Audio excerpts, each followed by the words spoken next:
Hello and welcome to our next guide on our Salamander Space Marine Captain from Indomitus.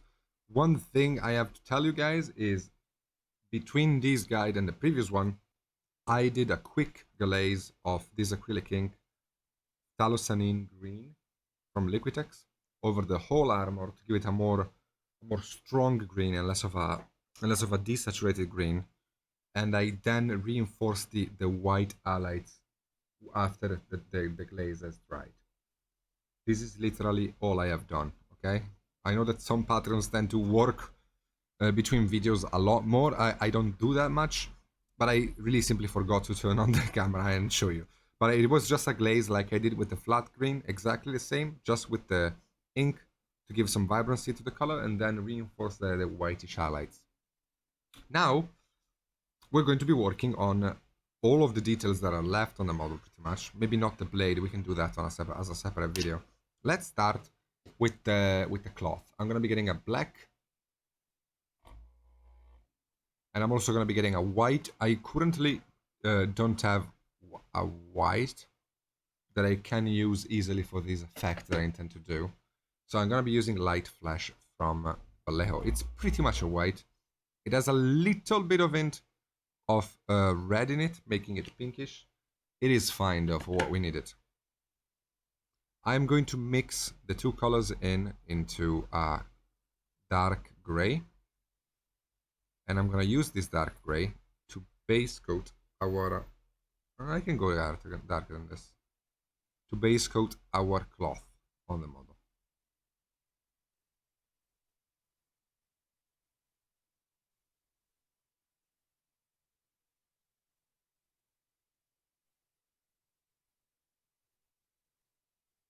Also, another thing I found out is that the shoulder pad on salamanders is actually black, which means that I wasted quite a bunch of time on it because I'm gonna have to repaint it black.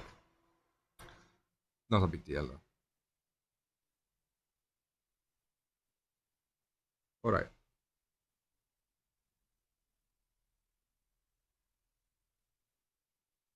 Base coating in our dark gray.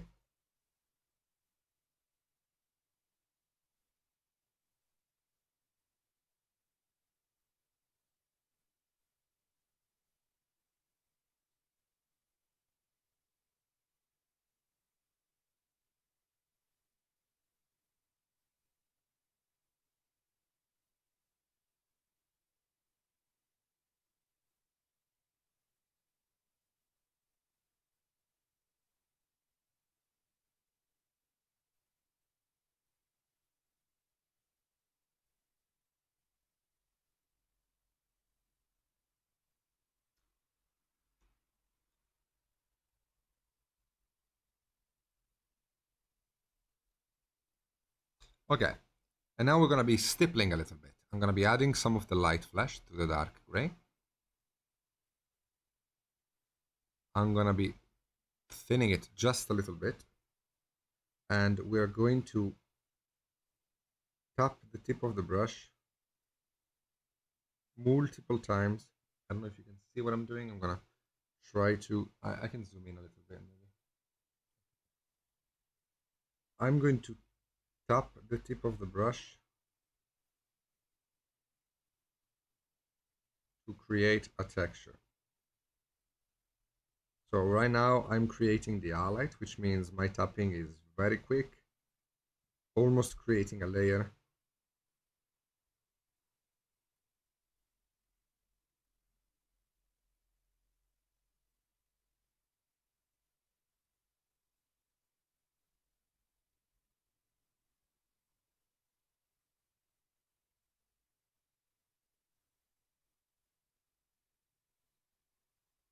Like so. We can do the same here.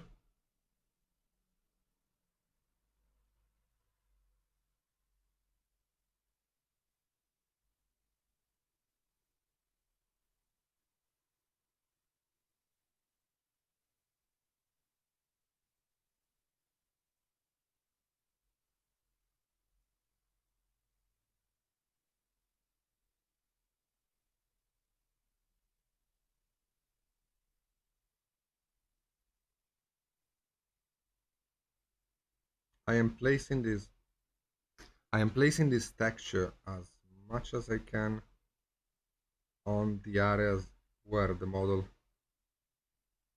has ridges,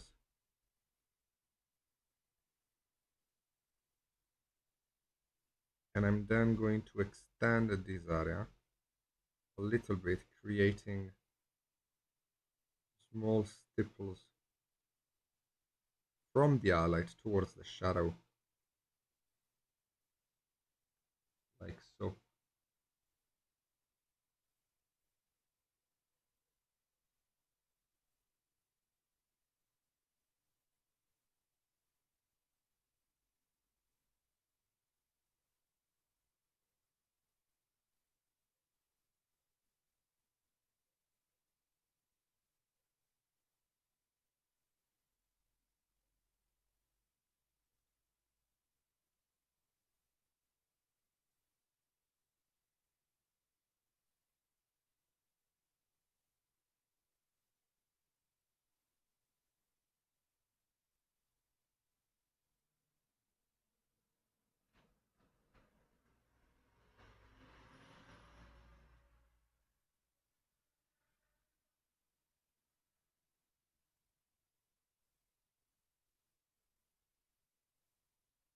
Okay.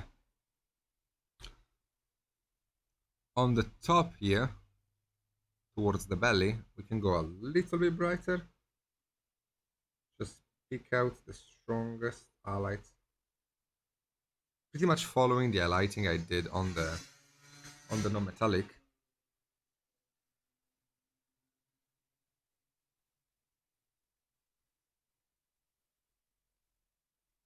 This is a low light kind of paint job, which means that the highlighting is very small and sharp. We're playing a lot with the shadows more than we are playing with the highlights, which is what usually you end up with when you work with an OSL. So almost without wanting, we created a very moody kind of paint job.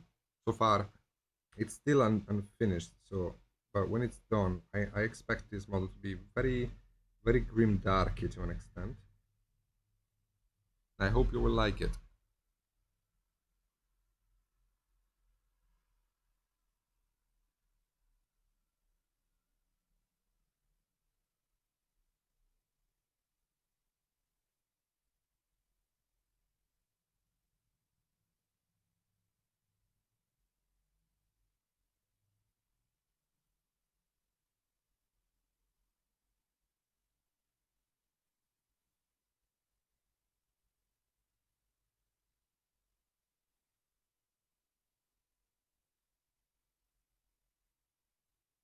There we go.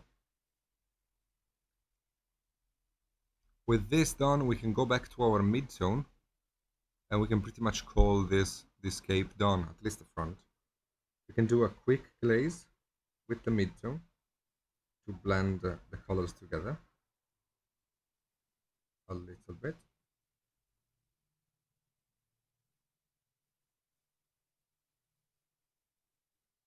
And the front is done. While it dries, we can do the back, which should be easier for you to see. So as you can see, I'm building up a lot of texture, and the texture is being built up mostly around the ridges. So that's what we're doing now. Building up the texture, lots of dots.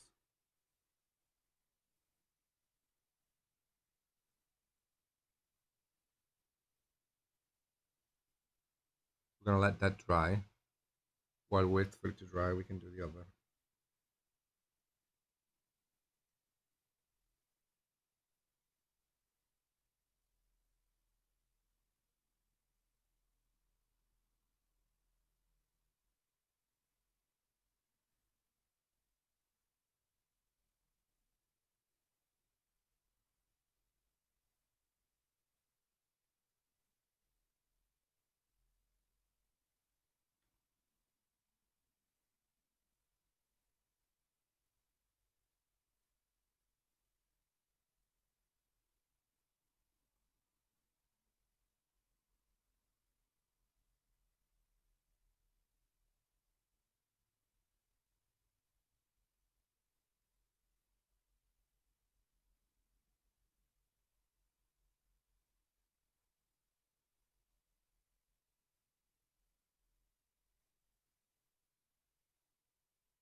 And now we're going to blend this texture by adding more of it on its sides, but this time more scarcely. So we're not entirely covering uh, the area we're stippling, creating a big overlapping of dots. We are instead creating less and less dots as we go away from the highlight.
I'm not going to speed up this part of the video so that you can see every single dot. And if you want to see it happening slower, you can just simply go in the settings of the video in the lower right and you can lower the speed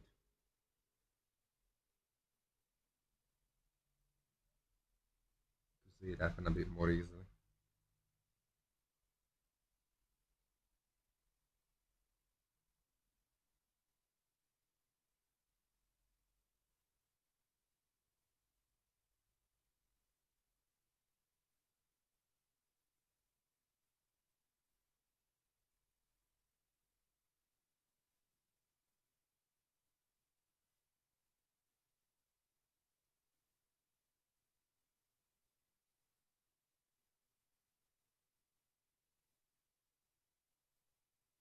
Use the tip of the brush, not the side, otherwise you're gonna create lines.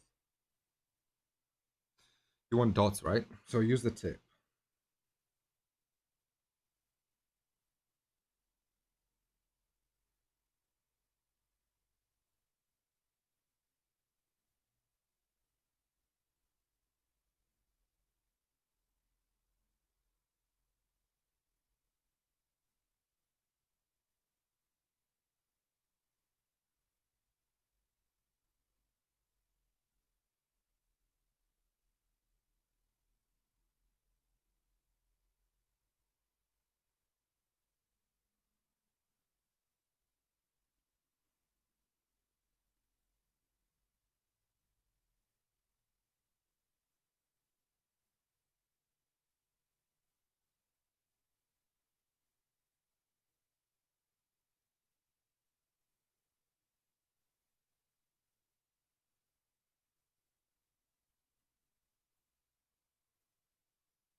Okay, we can make it a bit brighter, adding our light flash.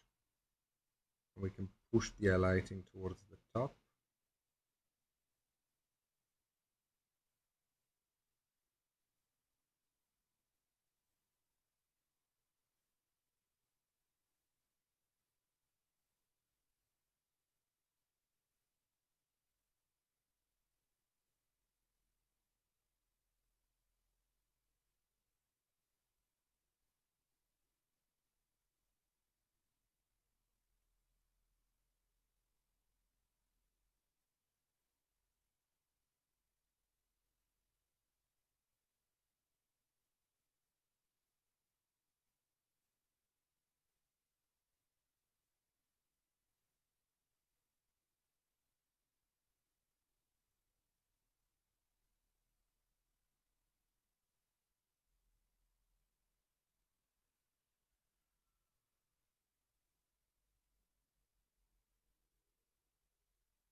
brighter.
Okay,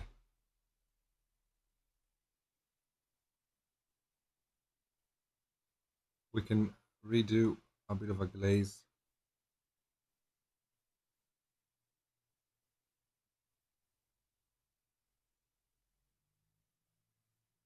here and also on the back.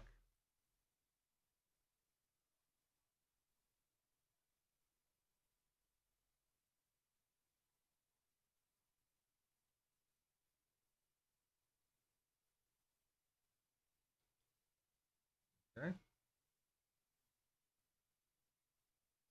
let the paints dry.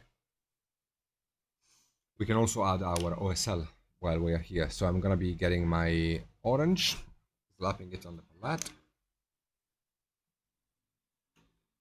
And now that it's on my palette, I can mix it with a bit of black.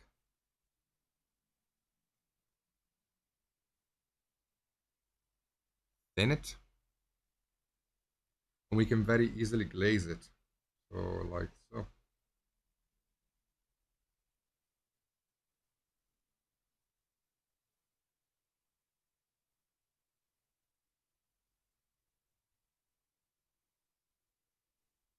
The glaze is going to preserve the texturing we did, so we don't have to do it multiple times for different colors. We are okay doing it with just one color and then blending it in through through glazing like this.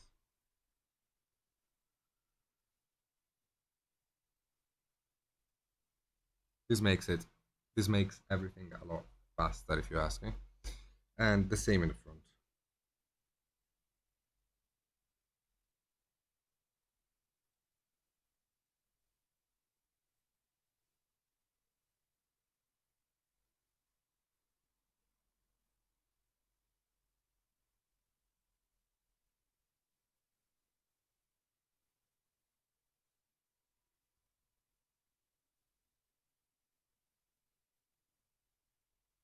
See how easy it is.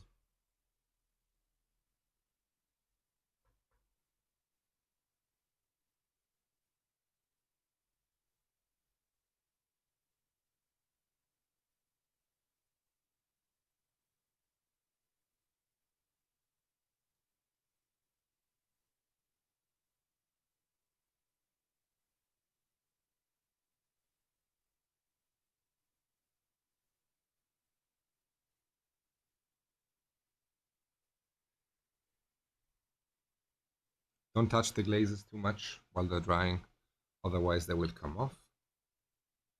With our black, we can blend the glaze in, doing a very quick and subtle glaze of black to create a shadowy tone.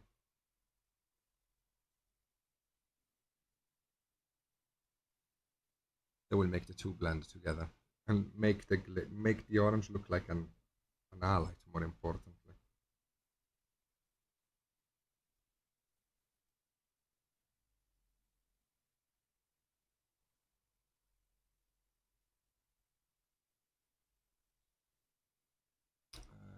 go back to our orange, blend it in.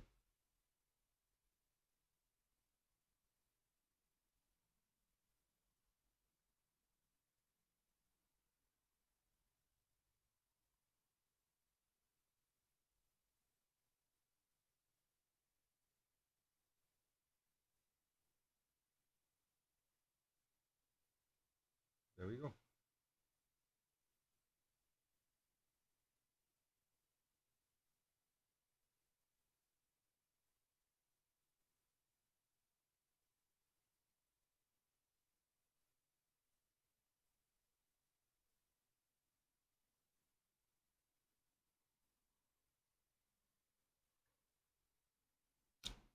As for the top, we can do a couple of glazes of black just to make these these cloth look blackish because it is supposed to be black.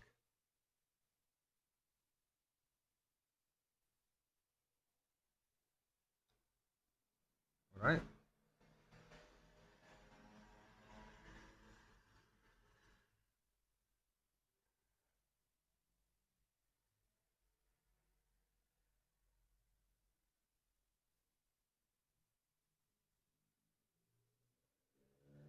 Okay. One last glaze with pure orange, pretty much.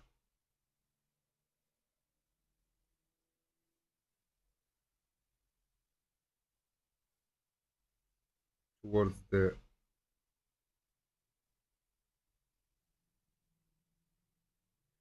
corners and ridges of this cloak. It's gonna make it look like it's catching the light a bit more strongly than the rest is. We can simulate shadow and highlights also in an OSL, and doing it on this specific cloak is very simple. Let's see the front too.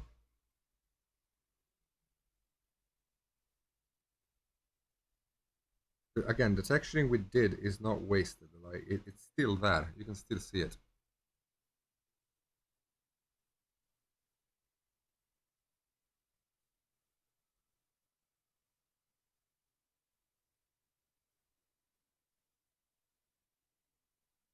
Okay. Okay, I think we are good-ish here. I would like to get this highlight to blend with the mid-tone a bit more.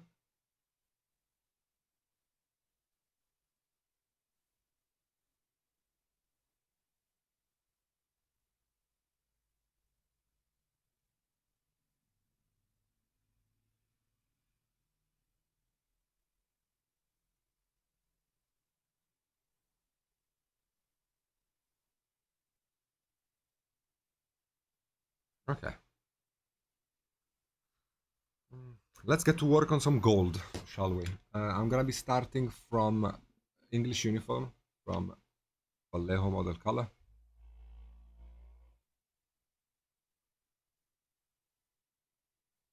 And we're gonna base coat all of the gold elements with this color.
Okay, with the base coat of our golds done, we can move on to highlighting it. I'm gonna pick up Cold Yellow from Chimera. It's a very powerful yellow. Very, very strong. And we can use this yellow. We can create a side mix. By side mix, I mean we can get the Chimera yellow, add some of the white to it, and we can then mix this in with our base coat color, which is English uniform. And we're gonna sketch in the highlights now.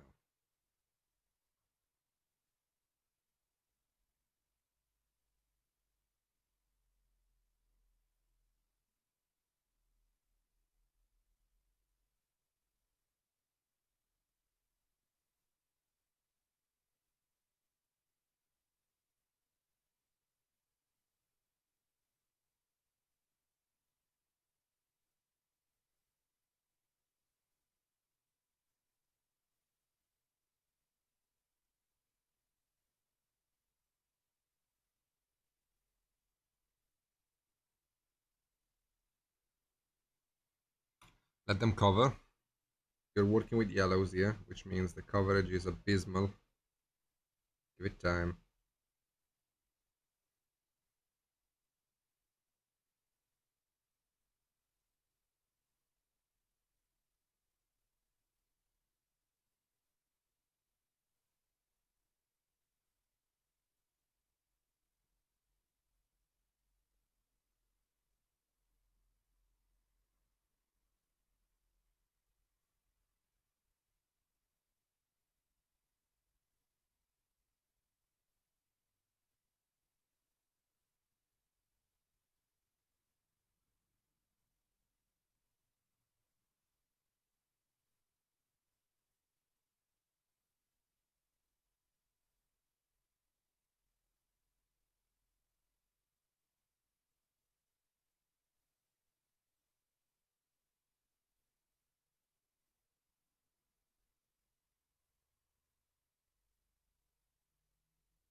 I don't know if you're noticing, but I'm trying to maintain coherency across the highlights between details, which means that every part of gold that is close to an highlight on the armor will also be highlighted more strongly.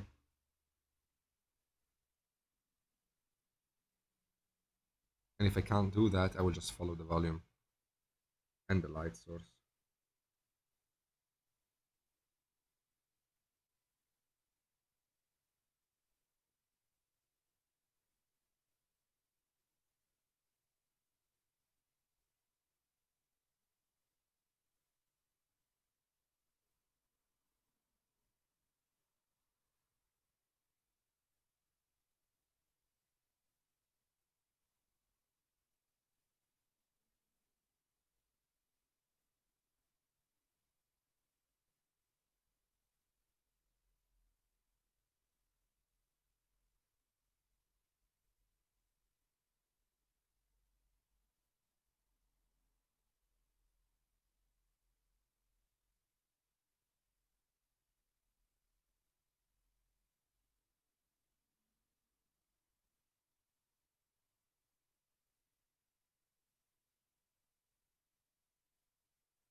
Okay, what we have to do now is resolve the blending, and as always, just mix a 50-50 of the previous tone with the current one, thin it a bit, and block it in to separate the two colors.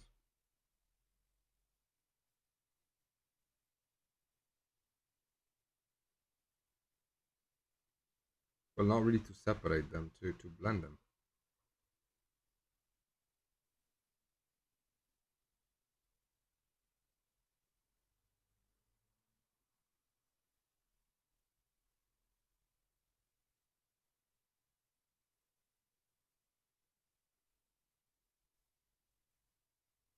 You can use this darker highlight color to highlight the side of the shoulders.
Okay.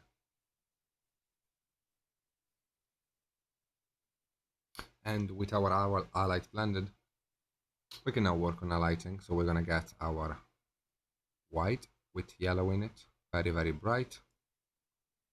And we're gonna do some small highlights to push the metallicness of this gold.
make sure you get coverage.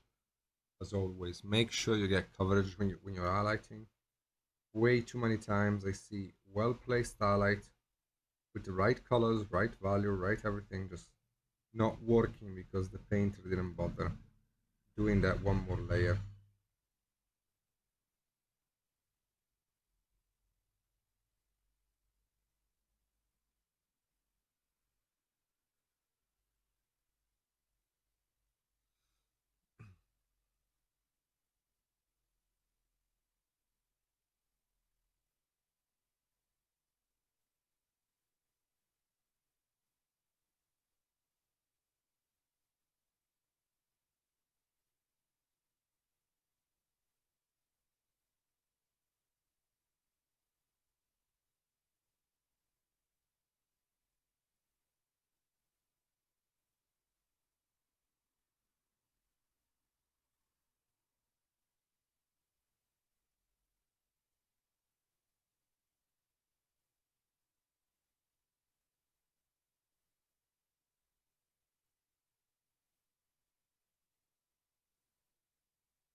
Okay.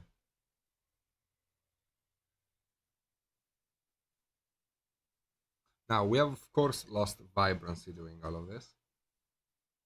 So a good way to regain it would be to glaze this cold yellow uh,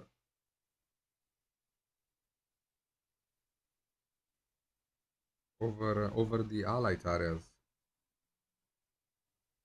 Being careful though, because this is a very powerful color. You don't want to overdo the glaze.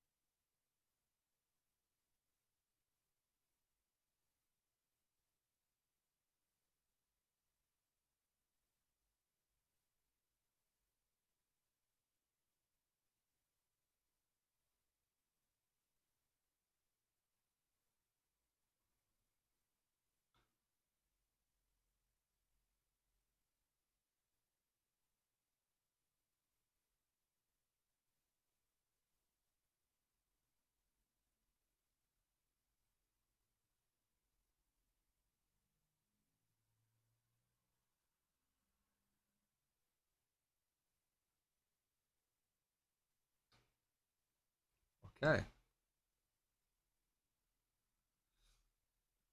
Bit of a back and forth to get the model to be good. I want to push the highlights here a little bit more.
going back and forth between the highlights and the glazes to get our golds look nice.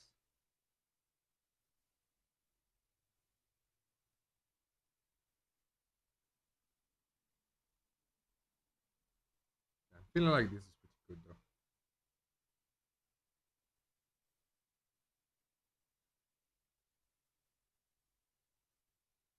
though. I would like a hint of orange in it. So I'm gonna be adding orange to the a bit of orange to the English uniform color. Make a glaze out of it and work it into the highlights towards the shadows.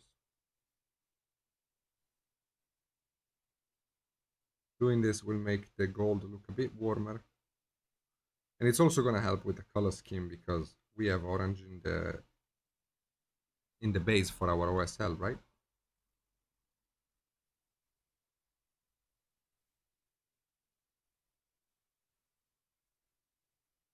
A bit of a warmer gold. The one we were getting was a bit too cold.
Okay.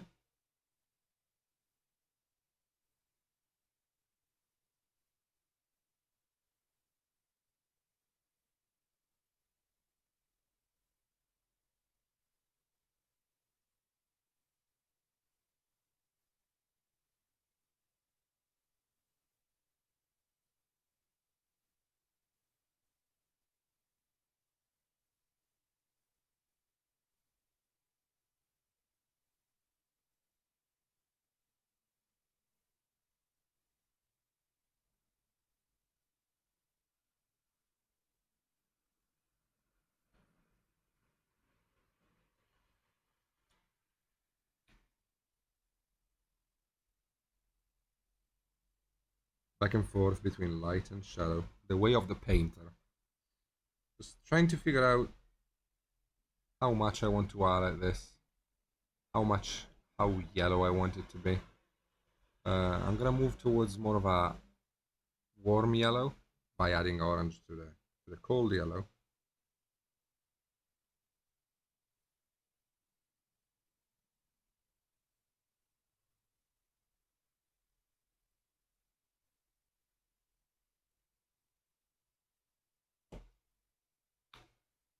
I think that's gonna be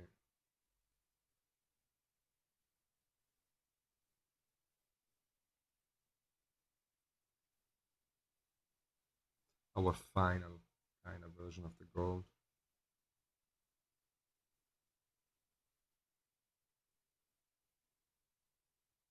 You can see how nice it is, how easy you can change the finish of a non-metallic just by incorporating a color or another in your mix. Just by adding a touch of orange to this gold, I can make it look a lot warmer. While the gold we have had thus far is a bit sterile, a bit cold, which is nothing wrong with it, just not what I want in this guy. Okay, I feel this is better.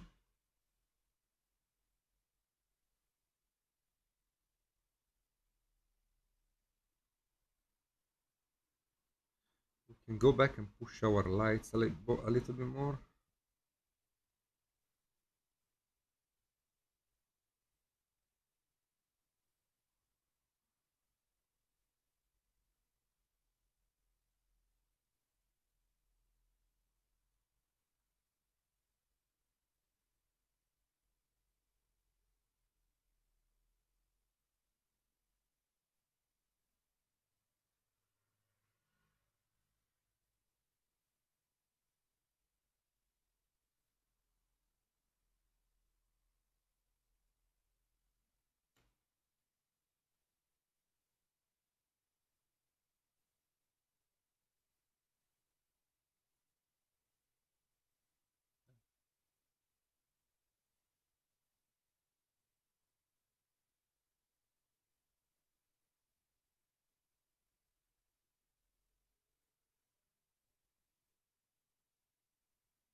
Okay.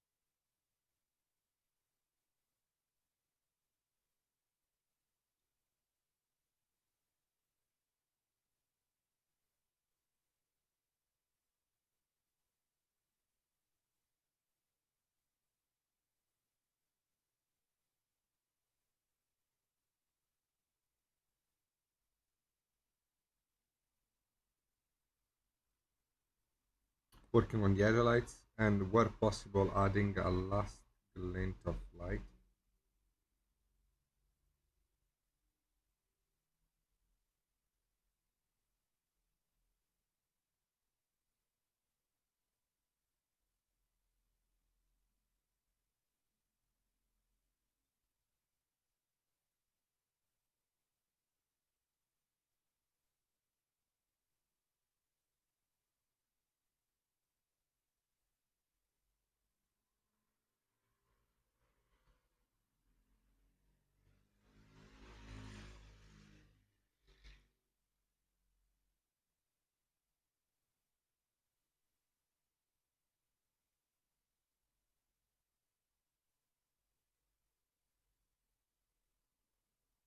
I was just remixing the warmish yellow.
Okay, I feel like I'm liking this gold now.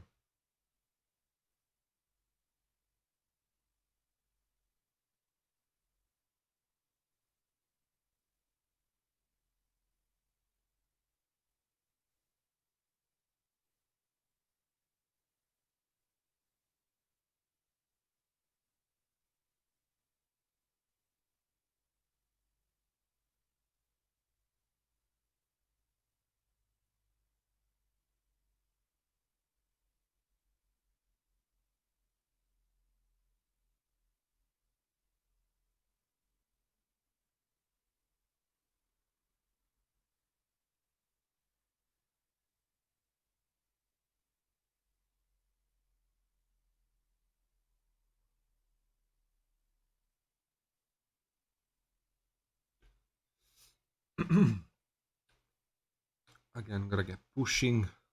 Keep pushing the allies. Always, always push the allies.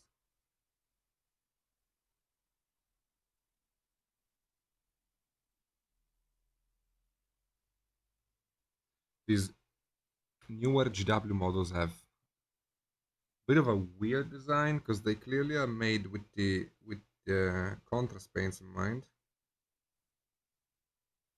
and they are getting progressively more difficult to paint in a more traditional and high quality level.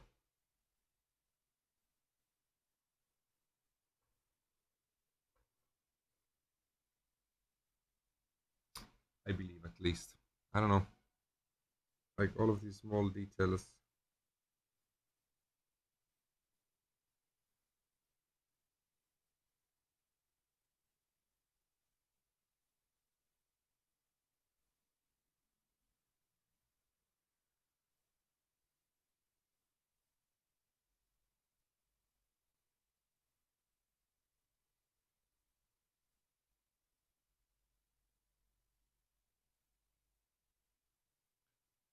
Okay, we can now do some glints of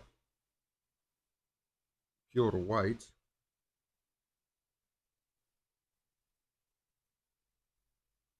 to push the shininess of this metallic.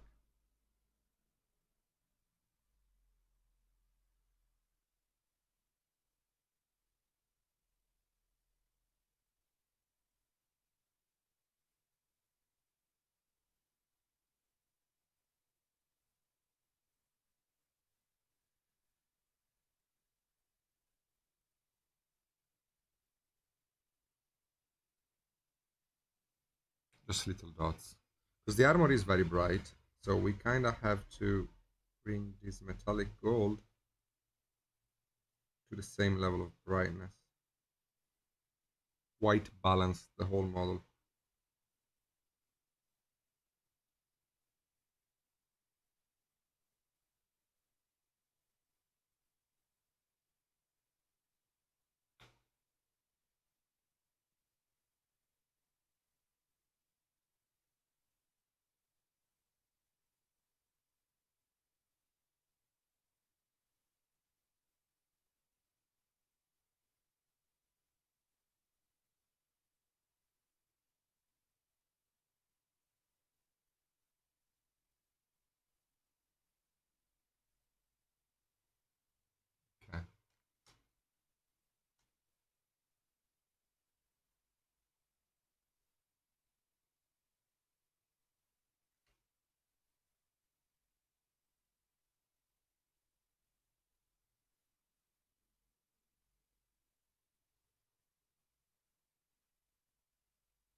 Okay.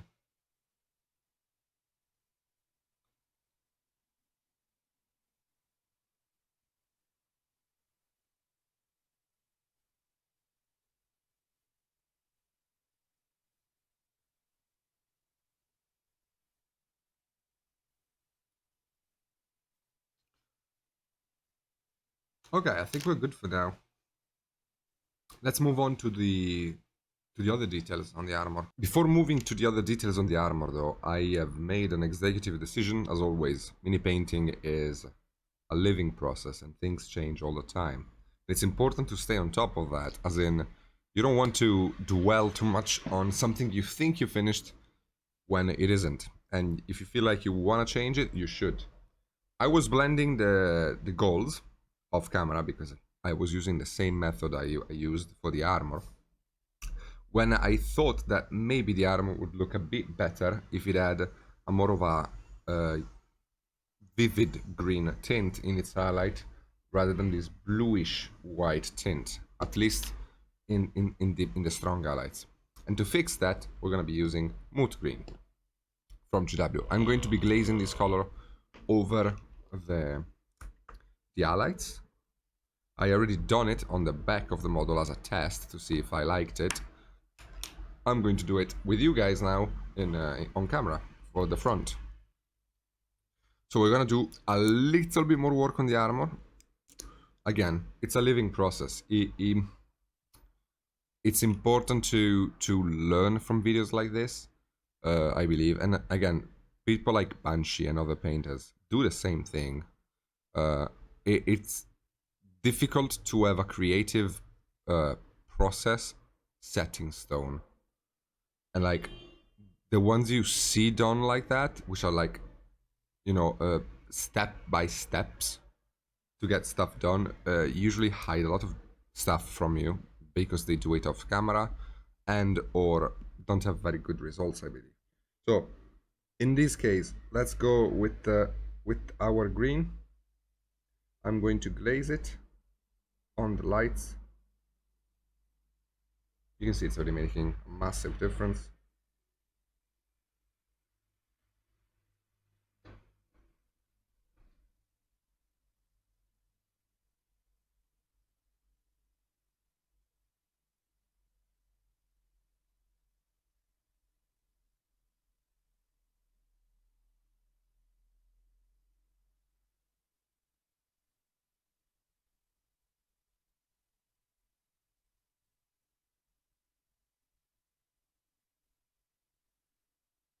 Because the armor was looking very metallic, but it was looking true metallic. I don't know how to explain it.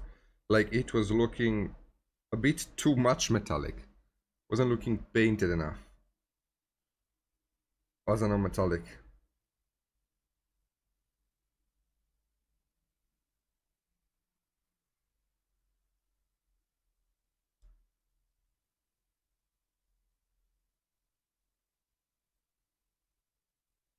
So with this color here, we should be able to get ourselves a nice, vibrant color in the highlights.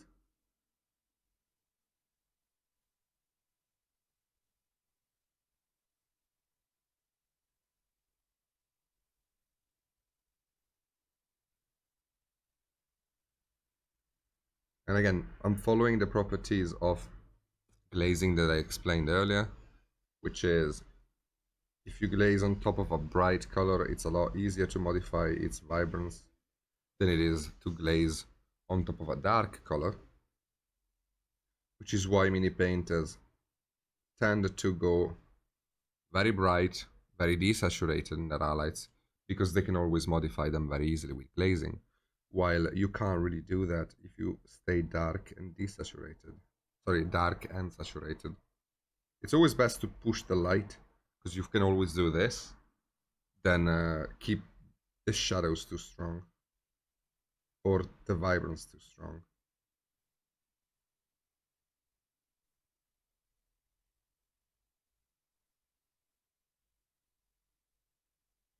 Yeah, I'm liking this a lot better now. So to keep working on it, I'm gonna be using cold yellow. and light flash. Actually, no. Cold yellow and a heavy body white to get our strong allies done.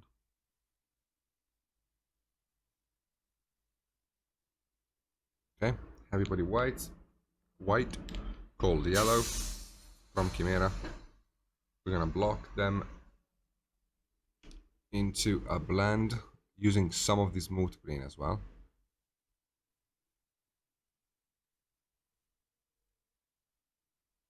We can thin it a bit.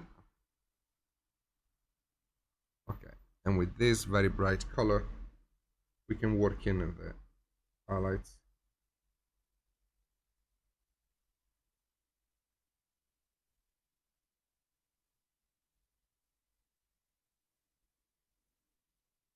The edges or the strongest glints of light.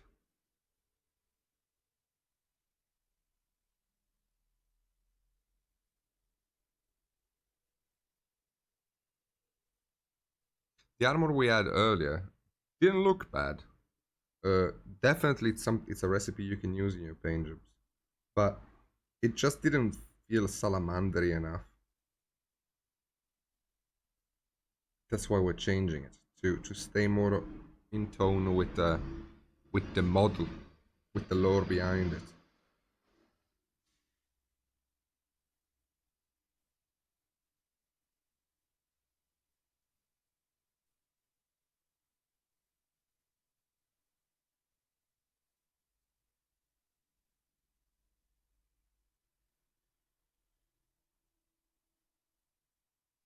And again, I really hope from this pattern you're learning more about thought process and figuring out things and changing things and making things work than you are learning about recipes of colors. Because even though I like the idea of teaching my recipes for things, I prefer the idea of teaching a mindset, a thought process. That is going to get you guys a much farther way than any recipe can.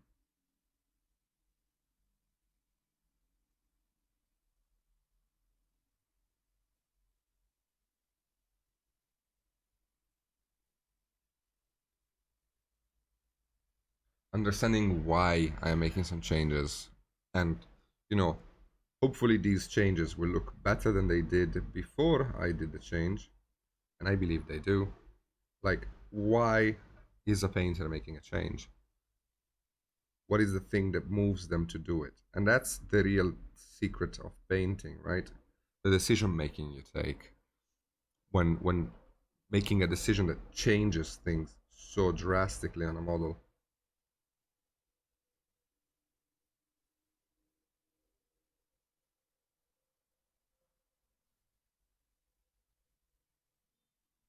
Because it's important to be able to think on your feet and change things accordingly to the plan,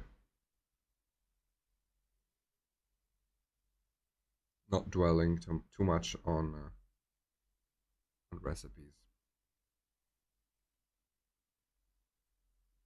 Recipes are important, don't get me wrong, uh, but it's more important to be able to be flexible.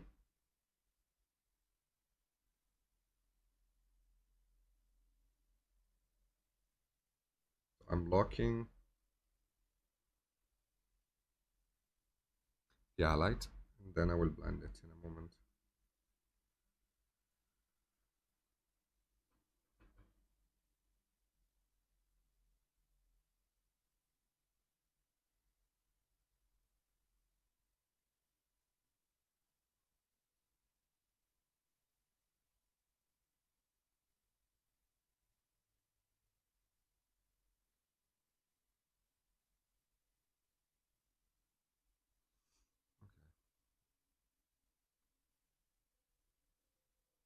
Yeah, I think we got it now.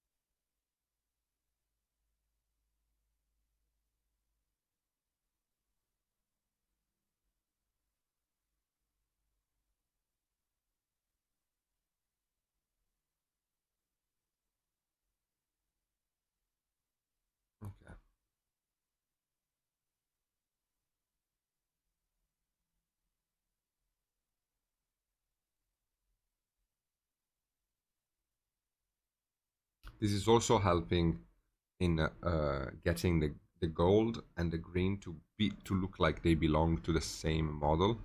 And the reason why it does it, it's because I'm using the same colors effectively. This cold yellow I'm using now to highlight the armor one last time is also the same cold yellow we were using for the gold, which is gonna make both of them look more in tune with each other. While before before we changed the armor, our green had a very strong cold tint to it, which again, there's nothing wrong with it. You can paint it in many different paint jobs. But I wasn't sure I wanted that cold tint to be there because we are working with a salamander, which are, flame throwing people. You expect them to be warm. They're like dragons, aren't they?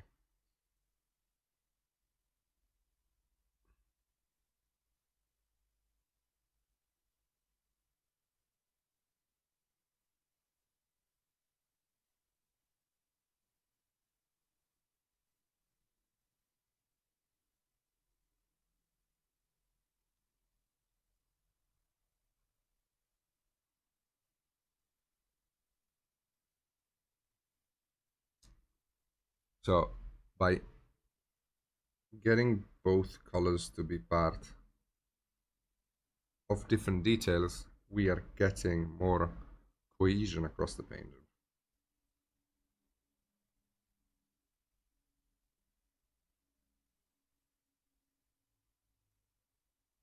Miniature painting at a high level is a delicate balance between keeping stuff separate enough so that they look different details, they look different colors, but close enough so that they look like they belong to the same paint job.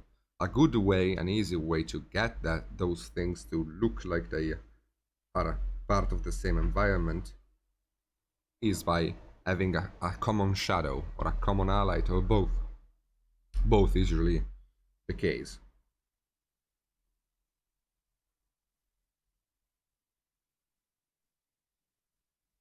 But yeah, I think that our armor is good now. I'm reserving the right to change it if I feel that later it's not working, but at this moment in time, I think it's good. We don't have to do much more. One last thing I'm gonna do is get our white, add a bit of gold yellow to it, and I'm going to be using this color to do some highlights on the metallic gold.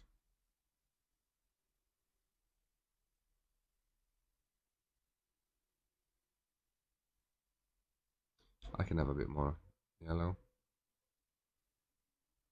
The plan is making this gold look like it's really shining in a few spots. We also need other lights.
I'm liking it.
Okay.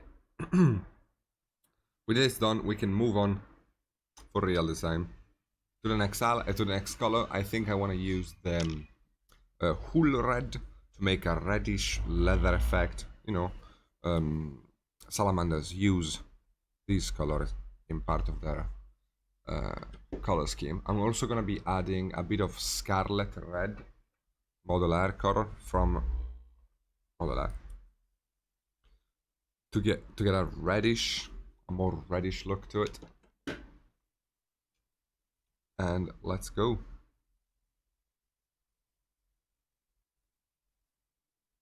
With this color we can base coat the handle of the weapon.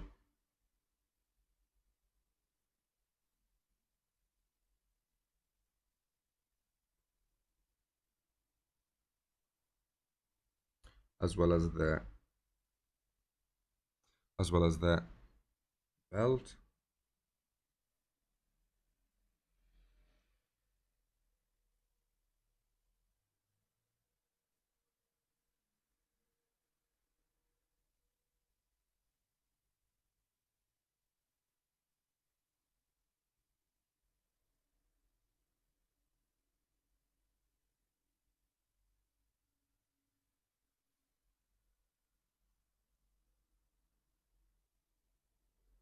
And the weapon scabbard.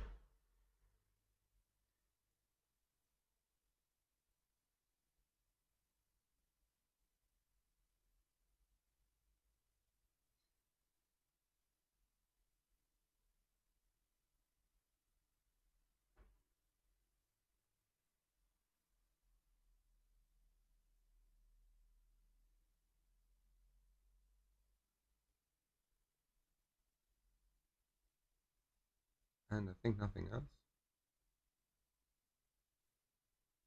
Yeah, nothing else.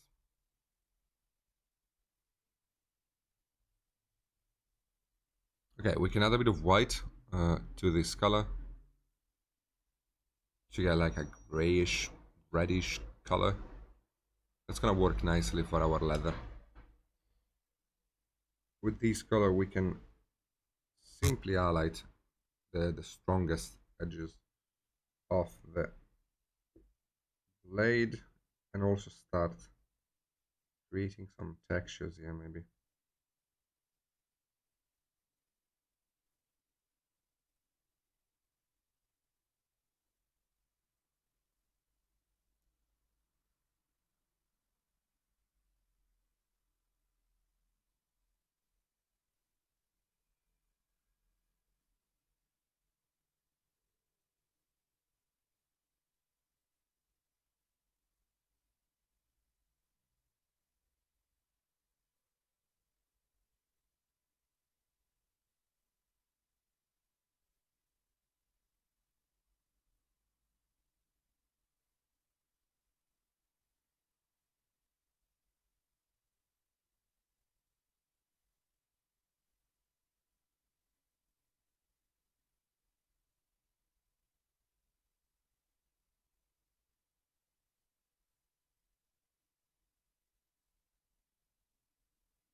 like so.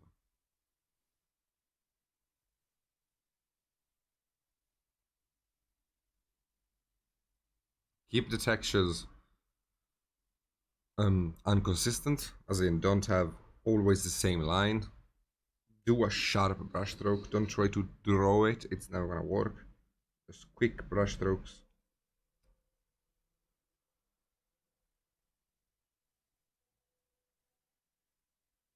And you're good.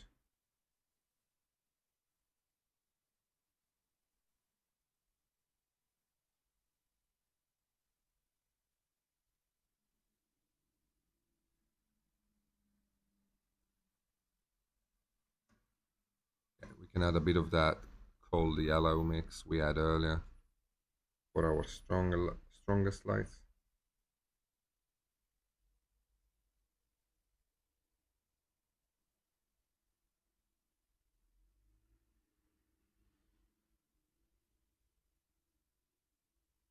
I'm also keeping the edges inconsistent. I don't want them to be like a straight line like you wouldn't for a non-metallic, maybe. I want it to be jagged, so it looks like the leather has been weathered and used.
Okay. We can go back to our base coat color. And we can glaze it on top of everything to blend it, make and push the textures a bit behind.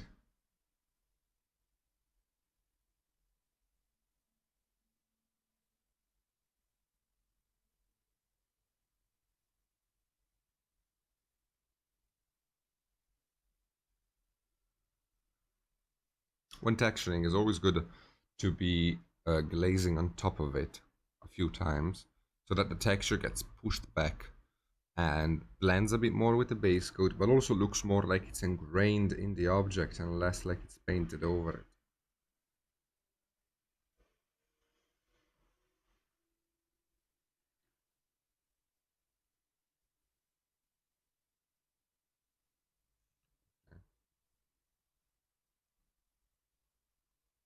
While that dries, we can work on parchment. Let's get that base coat worked out. I'm going to be using, I don't know, it doesn't really matter what color you use, like for parchment. Japanese uniform from Vallejo model color will be enough. Like as long as you have like an ochreish yellow color, you can modify it by adding black and white and be good. I am going to be getting myself the light flash though. Don't want to use I don't like using heavy bodies for mixing colors that will become base coats. Because heavy bodies again have very little coverage, which means the base coat can be obnoxious to work. So I can use this brown, the Hull red from Vallejo Model Color, as a substitute black, and we can get ourselves a nice parchment color kind of thing.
Okay.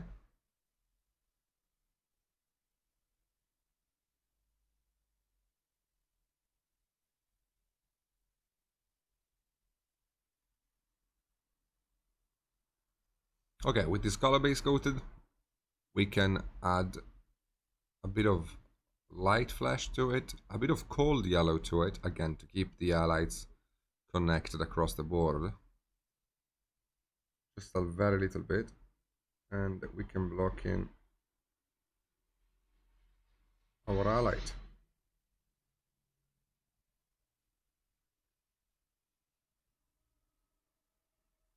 For now, it's just a matter of blocking it in.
Okay.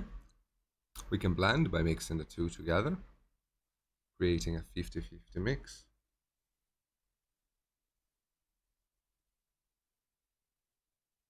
And where needed, we can block this color in to get the two colors to blend. You don't always want to blend, like for example, in this very strong ridge, I'm actually okay creating a lot of contrast there by not blending, because it's gonna be cool, I think, to look at it.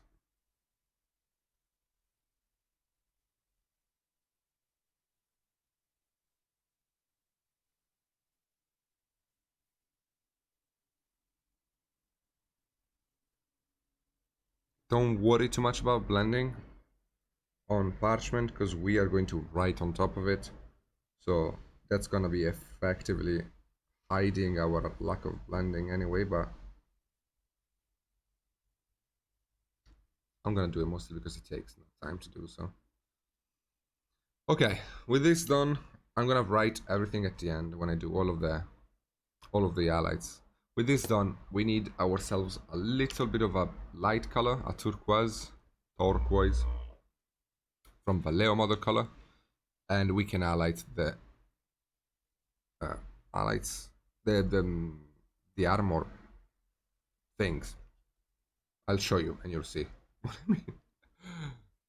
I'm gonna be adding some of that brown to it, acting as our black for now. Turquoise already has a bit of yellow in it, so we don't have to add yellow to it. And we can use this color to highlight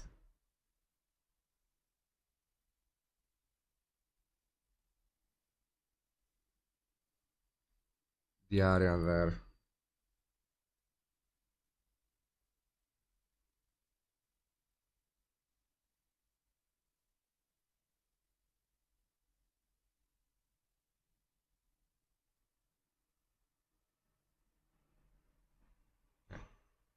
I'm gonna keep this turquoise around because we're going to need it. Also, I missed this parchment thingy.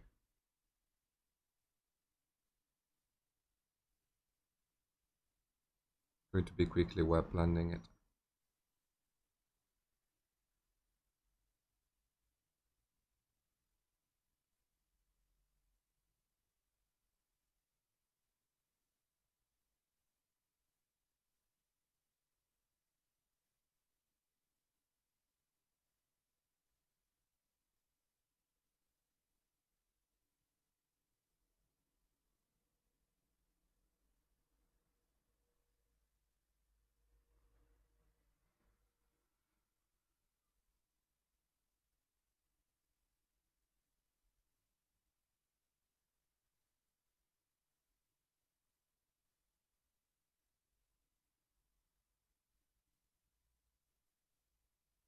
Okay.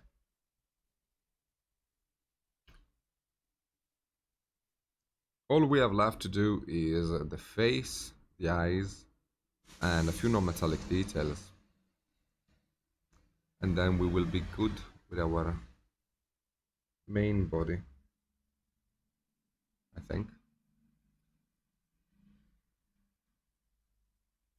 In the meantime, I'm going to also highlight the gun in the holster here.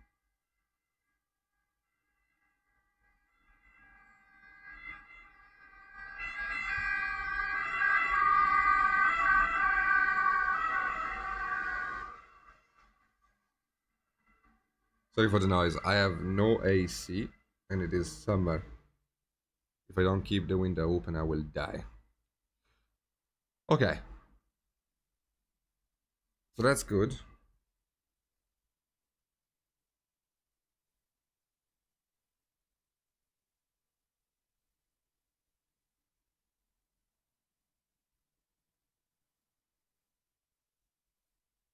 It's fine.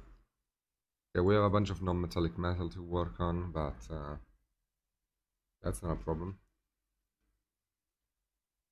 Let me get a black. We can work on the face and the eyes. So with a bit of black. I don't want to highlight the face too much because it is a salamander, which means they basically are pitch black colored. Like they do not reflect light. They're like Vanta black. So what I'm gonna do is just have a bit of uh, gray mixed in, and just very subtly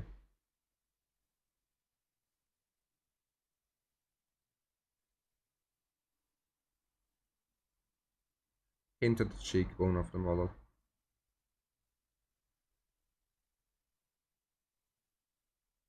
That is literally it. What we're gonna do though is also get ourselves the orange, and we can paint the eyes with this color.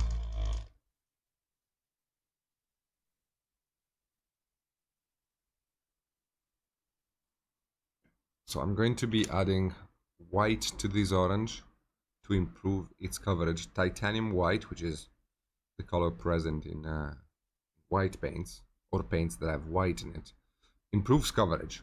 So if you're using a color that has very little coverage, just add some white to it and it should get more coverage, provided the white you're using is not terrible, like white scar, for example.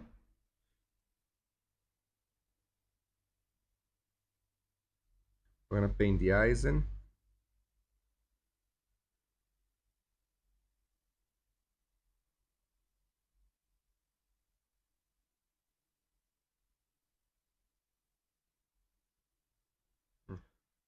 Trying to find the right approach to get to the model.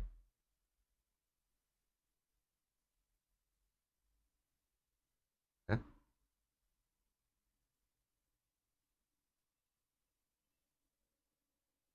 Okay, with the eyes blocked in, we can now let it dry and then glaze ourselves the orange, so we can get coverage and the vibrancy quickly. If I had to paint the orange in its purity, it would have never covered over black.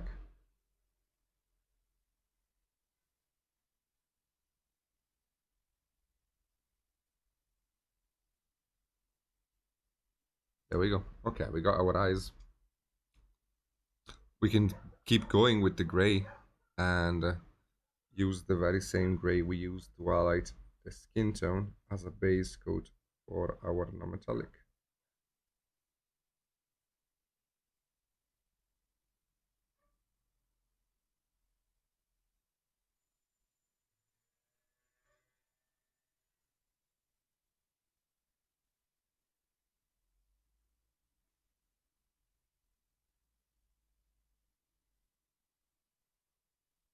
There is a bunch of it hidden around the model, like in these rosaries, for example.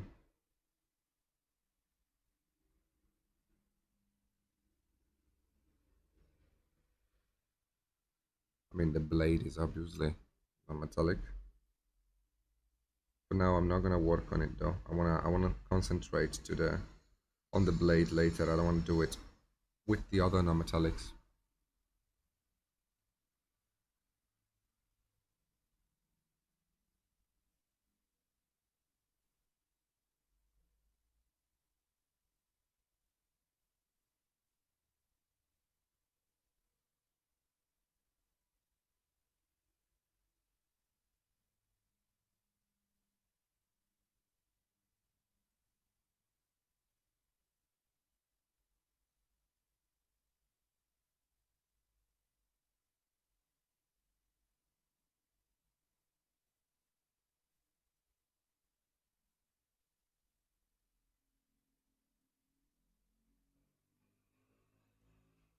Okay, we can add our white to this mix with a touch of cold yellow, like a minimum amount, just to give that hint of yellowishness to it.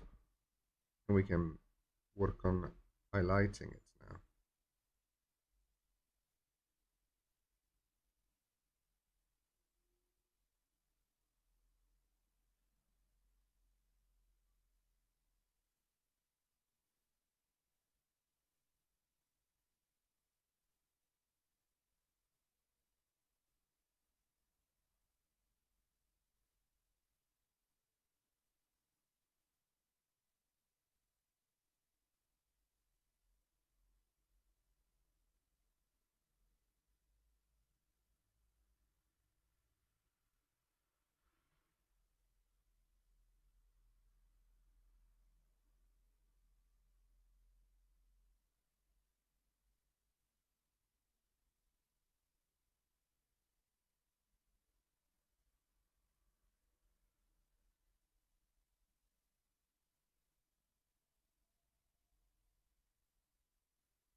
can blend the two colors in.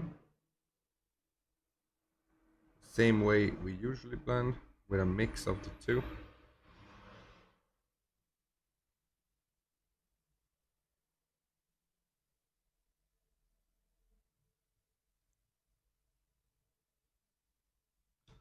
More white, more yellow.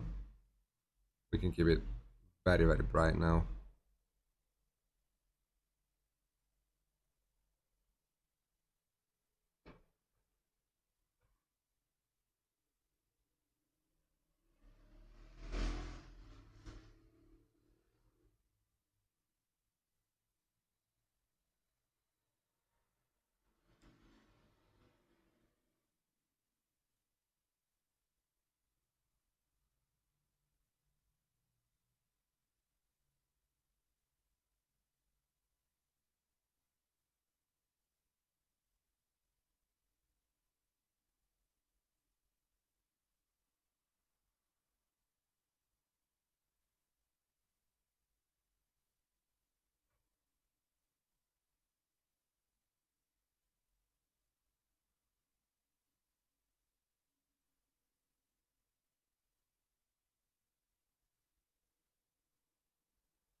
We can also use this color to do the edge light of the top of the headphones, I guess.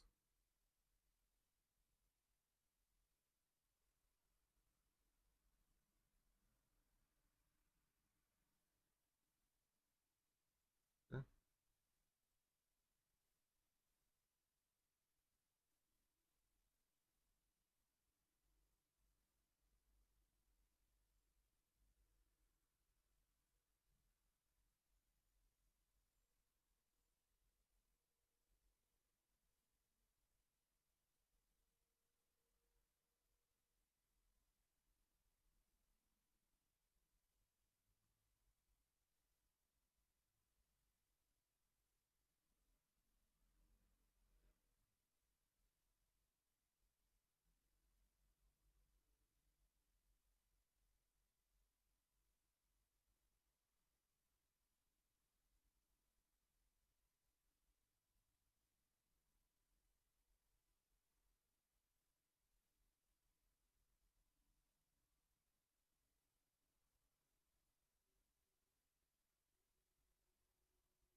Okay. I just noticed I got some paint here. Some of that orange. Just going to cover it with our.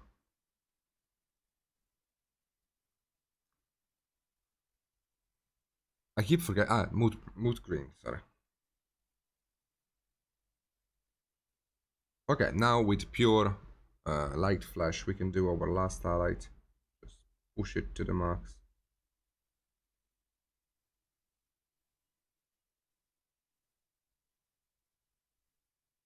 This is gonna get us that true metallic light blend that we like in our non-metallics.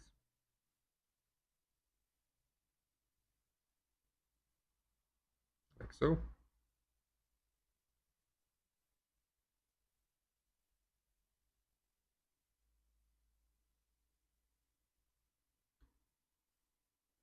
We can also paint all of the rivets while we're here.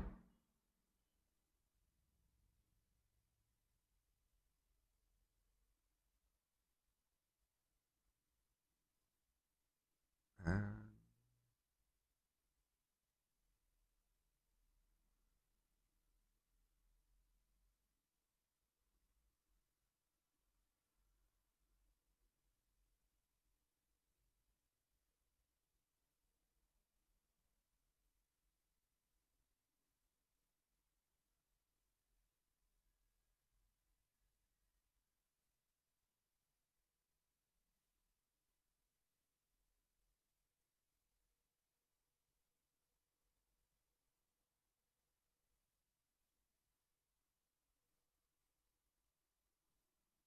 Alright.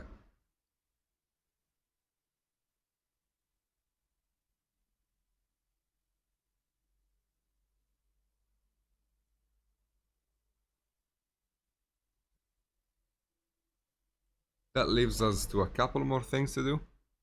For example, highlighting the bottom of our golden metallic here with our orange. Again, I'm going to be using the bright orange we mixed earlier and then glaze on top an orange. It's going to be easier for me to do this than just trying to block in the orange over and over and over again. This is going to cover in one coat.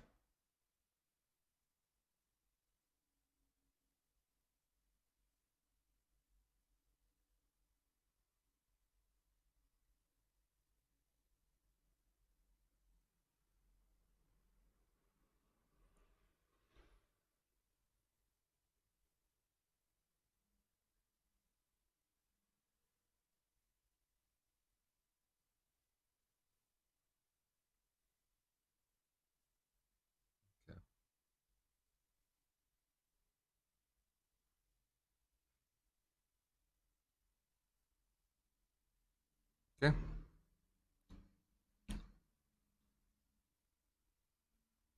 Glazing orange on top, but then glazing orange on top now. To get that vibrancy we need to make it look like an OSL.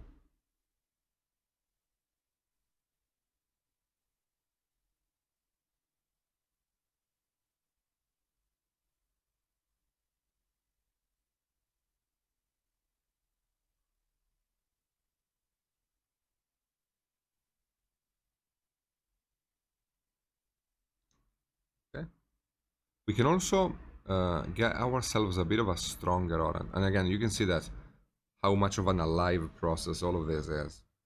I intend to use this to push the stippling effect a little bit towards the bottom of the cape.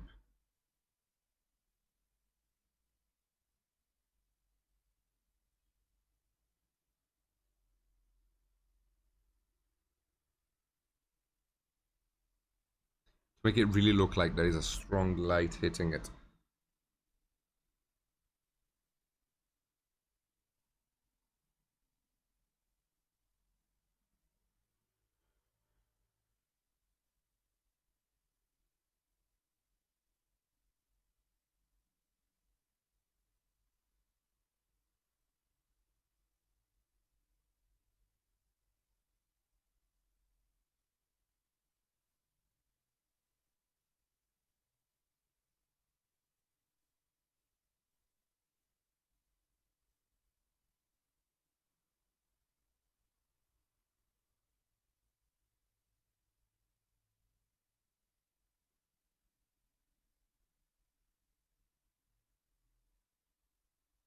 You can do the same in the front here.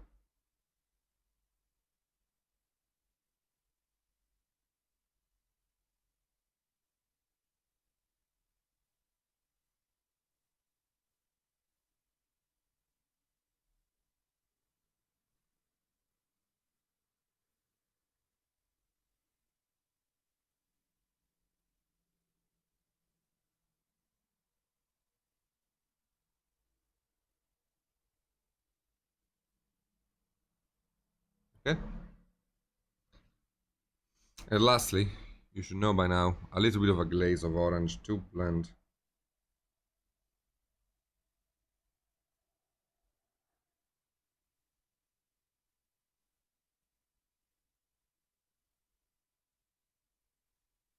Okay.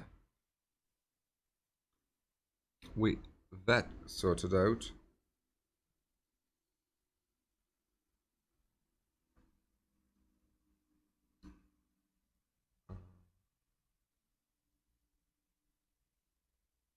I'm trying to decide what I want to do next.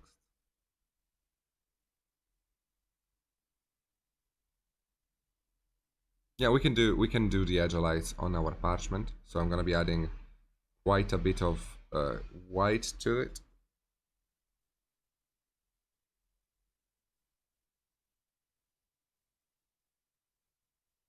we're going to edge all of our parchment.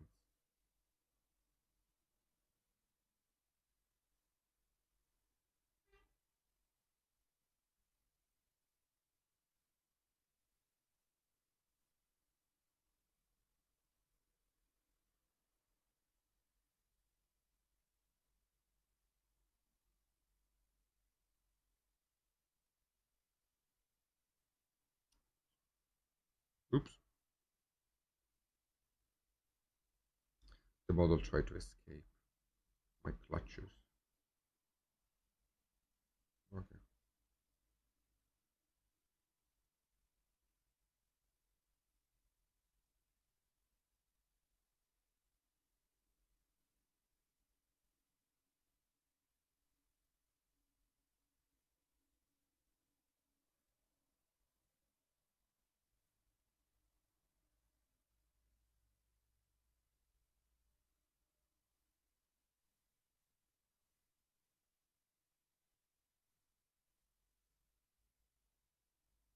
Okay.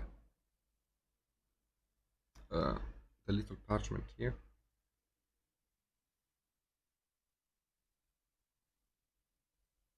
And this one here.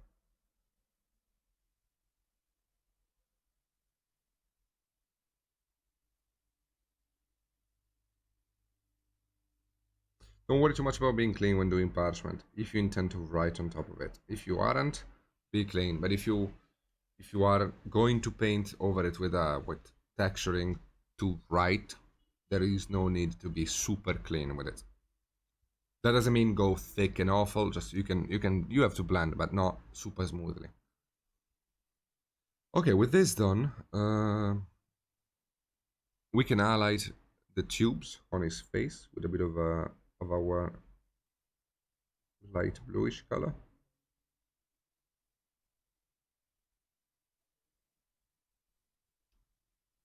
And we also have to work a little bit on the shoulder pad because I forgot I turned it black to follow the lore.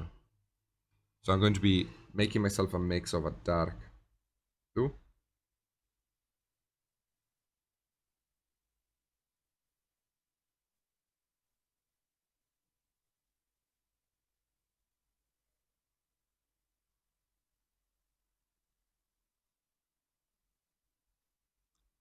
I'm gonna quickly wet blend all of this to make it faster for myself.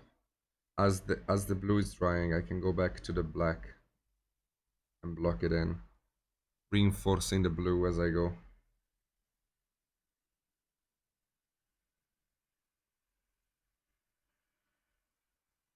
And get the two to blend with quick wet blends like this.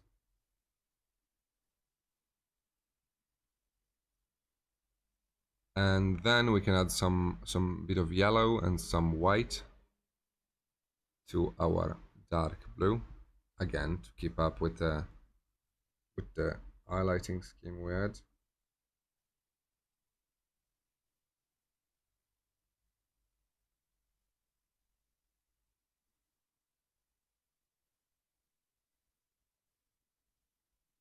And we can blend all of this in.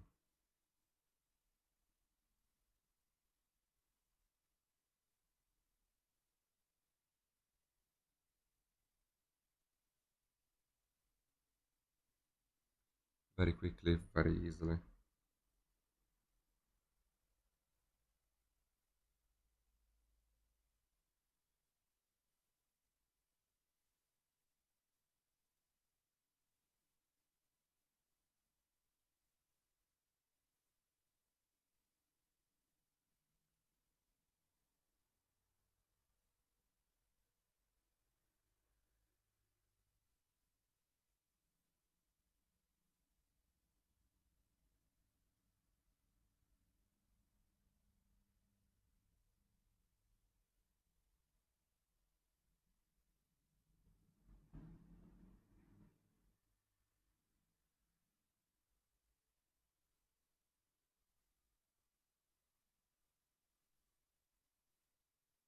Okay, I don't think I have to go much brighter than this. I want to keep it fairly dark. Doesn't necessarily have to be a non-metallic. It can be just whatever, really. All right, so with I took a look around, and I think that what we need to do now is keep working a little bit on the OSL on this gold here. Blend it a little bit more with our orange, giving it a few glazes to get stuff to work together nicely and smoothly, as well as the other highlight I have added at the bottom.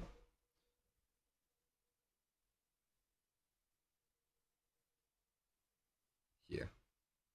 This one is a bit better blended. This one is not. So we're gonna be stippling some of our orange over the highlight, not across the whole length of it, not across the whole highlighting of it either, just a little bit around it to blend some of these brighter dots and not blend some of the other dots. Doing this will get us a gradient in the stippling, which will make the texturing look a bit better. We can also push our OSL in the leg here, tiny little bit. And with this done, all we have to do now is work on the sigil of purity that he has there. We're gonna get ourselves a magenta. Any magenta will do. Screamer pink, chimera magenta, whatever. It's magenta. Like literally anything that has any magenta look to it will be good for you. And with this magenta, we can just make it darker. In the case of Screamer Pink, you can just use Screamer Pink. If you're using Chimera Magenta, you want to make it a bit darker because it is very powerful of a color.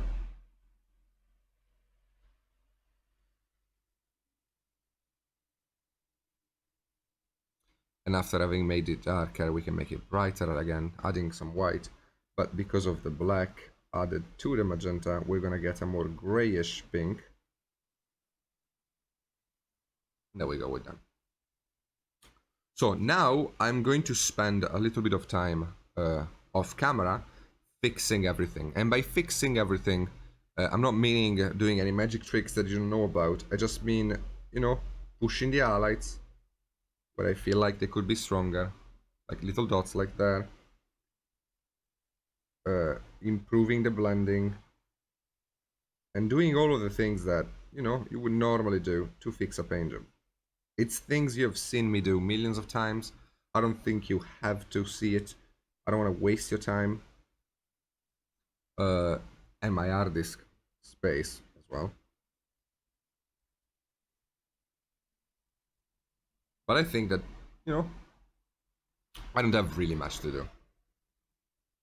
So yes, I will be back in a moment. I will explain what I have done if I feel like there is something that's worth explaining for the blending.